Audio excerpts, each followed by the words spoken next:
Да, Лазар, со последниот повик за субвенционирање на авиолинии се воведуваат линиите до Барселона и Дубај, македонските граѓани ќе патуваат и до Лион, Штутгарт, Базел и Истанбул.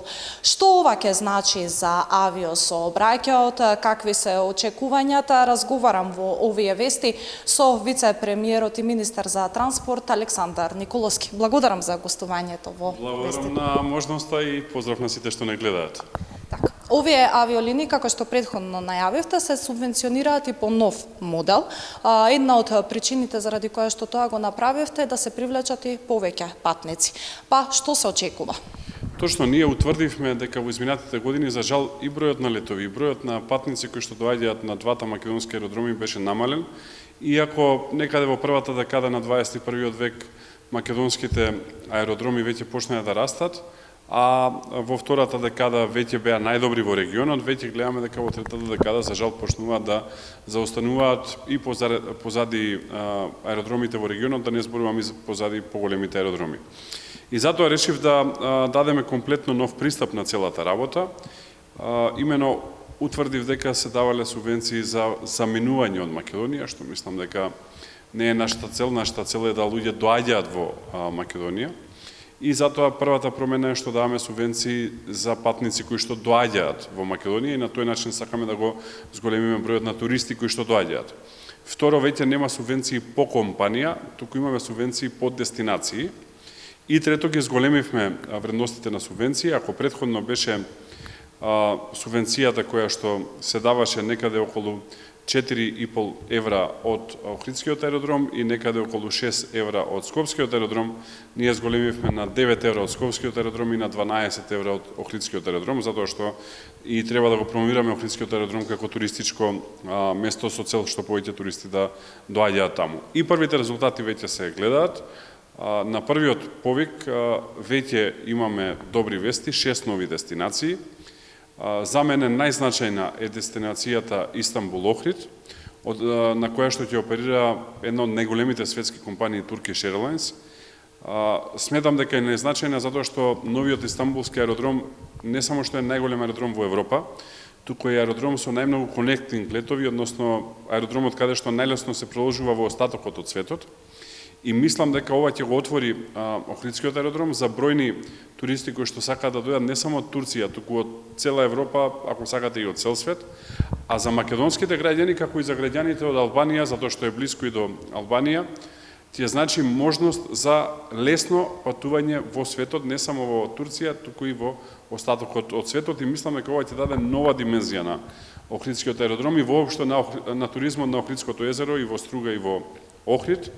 Turkish Airlines најавуваат дека ќе отварат и своја канцеларија на Охридскиот аеродром, што многу зборува за нивната сериозност. Вториот лет од Охридскиот аеродром е од Базел Милхаус кон Охридскиот аеродром.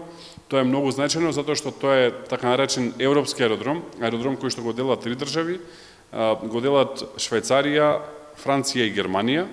Ние имаме бројна диаспора во овие три држави, точно е на тромеѓето помеѓу трите држави. Ќе овозможи многу полесно да доаѓаат туристи во Македонија, но и македонската диаспора да доаѓа, без разлика дали живее во Швајцарија, дали живее во источниот дел на Франција и дали живее во јужниот дел на Германија. Во однос на Скопскиот аеродром имаме навистина добри вести. За мене од сите дестинации најзначајна е Дубај, затоа што мислам дека треба Македонија да ја отвараме кон средниот и далечниот исток. Има многу можност за бизнис, македонските компании да продаваат на тој пазар, но и да доаѓаат многу инвеститори во Македонија. Директна линија 3 пати дневно со реномираната светска компанија, исто така Fly Dubai, Дубај Скопје, мислам дека ќе значи многу, а и Дубај е огромна раскрсница. Од аеродромот во Дубај може да се лета Австралија, Нов Зеланд, на сите точки во Азија, така што ќе значи отварање на Скопје и на Скопскиот аеродром за многу дестинации.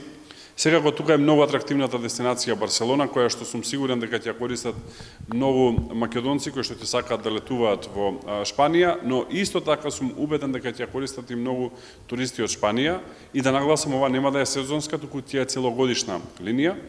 Тука е и Штутгарт, го отвараме тој дел од Германија, и за германски туристи, но и за македонската диаспора и една целосно нова дестинација која што мислам дека ќе даде и нова димензија на комуникацијата со Франција, тоа е Лион, ја отвараме јужна Франција.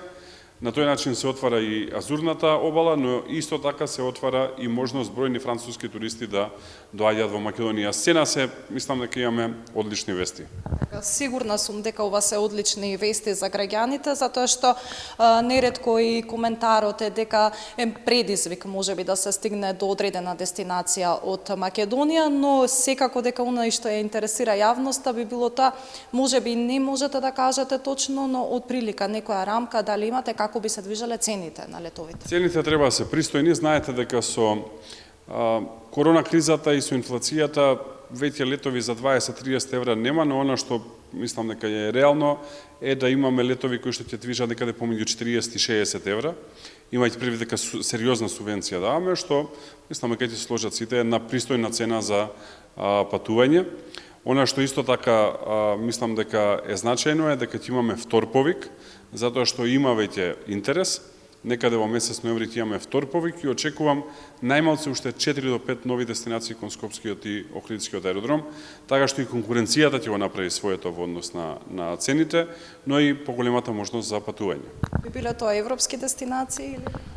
Па рано е да зборувам, но она што вака првично го гледам како интерес, ќе има и европски, но и од средниот исток. Ви благодарам многу за одвоеното време. Добро, беше задоволство и поздрав на сите што не гледат и да посакам убав викенд на сите. Така, Лазе, како што можевме да слушнеме и од вице-премиерот и министар за транспорт Александар Николовски, новите линии кои што од идната година практично ќе може да ги користат македонските граѓани, ќе значат поврзување со Европа, но во случајов поврзување и со Блискиот Исток. Студио.